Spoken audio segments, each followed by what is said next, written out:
30 წლის ასაკში მივხვდი, რომ ყველასთან ვერ მექნებოდა კარგი ურთიერთობა. ყველას არ მოვეწონებოდი. თავიდან წინდა რომ ვატყობდი ახლობას ან მეგობარს, ჩემთან ყოფნა რომ არ სურდა. ახლა გავიაზრე, რომ არცაა საჭირო ვიყო ყველას მოსაწონი, არც ისაა საწყენი თუ არ მოდიან შესანახავად. პირიქით, კარგიცაა. ზოგმა შეიძლება ცუდი ენერგეტიკა შემოგიტანოს სახლში. ახლა მყავს ყველაზე ახლობელი ადამიანები გვერდით და დისტანცია მაქვს მათ მიმართ, ვინც ზურგი მაქცია. დამიკარგავს მეგობარი იმის გამო, რომ ვერ დავდიოდი მასთან კაფეში ან რესტორანში ხშირად, რადგან არ მქონდა დრო.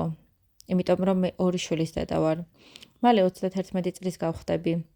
ჩემი ოჯახი, სამსახური, მეგობრები და ის რამდენიმე ახლობელია ჩემს ცხოვრებაში, ვისაც ვუყვარ ვარ და ვჭირდები. არავის მიმართ წყენა არ მაქვს. დაიყოლა ისე იყოს, როგორც მას სურს.